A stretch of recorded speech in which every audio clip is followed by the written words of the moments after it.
In today's video, I've got 8 different exercises that will cover many of the different movements that you can make upon your snowboard. So whether you're looking to go out and ride some park, make short turns on the steeps, or do some carving, these exercises will get you ready for just that.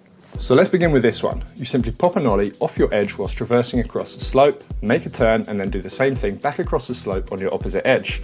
This drill covers so much good stuff. To be able to make the ollie, you'll need to have the edge of your board digging into the snow, carving a thin line across the slope, and this is essential as it gives you a solid platform to jump off. If you're skidding, you're not going to be able to pop the ollie very easily at all. So, to achieve that thin line, you'll need good posture with your weight stacked over the edge of the board, and you need to make sure you're leaning into the slope just enough so that your board starts gripping. To ollie, shift your weight longitudinally towards the tail of your board, whilst at the same time lifting up your front foot. This bends your board like a banana, and then as you jump off your back foot, the board snaps back into shape. This is known as pop, and it is that pop that enables you to spring up into the air. As you land, flex down low and use your lower body joints to absorb the impact before making a turn, and then doing it once more back across the slope in the opposite direction. This is an amazing exercise to get you properly warmed up.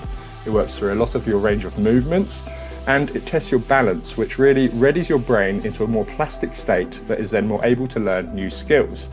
And it teaches you to find a clean line at the end of your turn, which, as I mentioned, is necessary to perform the ollie across the slope well, but it is also something you should be looking to do at the end of every turn you make, particularly if you want to get into carving. If you do this, you'll be better able to make an early edge change, which is essential to making smooth S-shaped turns, which should be your goal if you want to use your turn shape to control your speed and start snowboarding without just skidding all the time. Whew, damn, did I just radically improve your riding with one drill? Well, let's see what I can do with the next one. This one is going to work best on a nice, flat, mellow slope. And it works on the fundamentals of a good basic posture, where you have your hips stacked vertically over your edge, which sends all your weight down over your edge, giving you grip and allowing you to carve these thin, clean lines in the snow. All I'm doing is passing my hips across the width of my board to change edge, whilst also making a very slight lateral movement, which just means I'm inclining my whole body onto the inside of the turn, just a little bit there. When you ride a bike, you can lean into the turn, and well, we do the same thing on a snowboard. By doing this drill on a flatter, mellow slope, it teaches you how to make open turns. And this just means that I'm not coming right around across the slope, as I was doing in the previous drill, and that means I won't slow down so much because it keeps my board pointing down the hill. But most importantly, it's going to show you that by simply crossing your center of mass over the board, you can smoothly roll the board from one edge to the other without creating any skid, which is a vital tool if you want to start carving clean lines across the slope. And most snowboarders fail to make this movement at the edge change, and if you fail to pass your center of mass over the board, you'll most likely be counter-rotating to change edge, which always leads to skidding, and no one wants that, unless we're doing the next exercise, that is. Here we embrace counter-rotation at the edge change, because, well, no movement is a bad movement. Not only is this a great balance and coordination exercise, but whilst counter-rotation at the edge change might be the enemy of smooth carved turns, it is essential in many freestyle tricks. So, you want to shift most of your weight over your front foot, and the goal is to pivot around that front foot. You do this by twisting your upper body against your lower body. And to help, you can visualize drawing your back hand towards your front knee whilst on the toe side, and then your front hand to the back knee as you spin the board around onto your heel edge. Upper and lower body twisting against each other to pull the board around. And you might hear a few cracks in your spine as you'll be pretty much rotated a full 180 from your feet up to your shoulders at times during this drill. Another simple warm-up drill that I bet will put you out of your comfort zone. Give it a go. And now I'm going to get a little bit more techie with you on this next one. This is one of my all-time favourite drills, and for good reason. That's right, it's not the first time that I've shown this drill, and it won't be the last. You want complete control of your board, to be able to make quick edge changes without losing grip, to navigate through tight spots or around bumps? Well, then you need to learn to steer the board with each leg independently and do what I refer to as knee steering. And whilst this drill looks simple, and let's be honest, a little bit basic, it really isolates those crucial knee steering movements that will take your riding to a whole new level. We're going to go from a skid to a skid, or to start dipping more into some snowboard instructor language, a heel edge side slip to a toe edge side slip. If you simply cross your hips and your center of mass over the board, as we did in drill number 2, from this side slip, then you're going to catch an edge and eat some snow. So we need to pass your front knee and hip over the top of your front foot first. This acts like a lever over the top of your board, which rolls your foot and rolls the board from one edge to another. But by only going in first with the front leg, you torsionally twist the board, releasing pressure on the edge under the front of the board, but keeping it at the back, which creates a pivot point and allows the board to rotate on the spot and start pointing down the slope.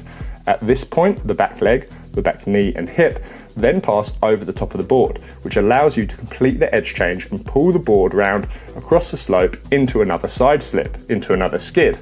The end posture you're in for the side slip is the same as it was in drill number 2, but here we are crossing over the top of the board one leg at a time. Imagine your body is divided down the middle on either side of your jacket zipper. Front knee and hip goes first, back knee and hip follows. This pedals your feet over the board from one edge to another. Now, let's speed up these movements and see if you can do them in this next exercise. So here we have another drill that is good to do on a mellow slope, and it is in fact the exact same movement pattern that we just practiced, albeit greatly sped up, which leads to a very different looking turn. Rather than starting in a skid, I begin in a traverse across the slope, and now I'm really looking to pull my knees over the board. 1, 2, 1, 2.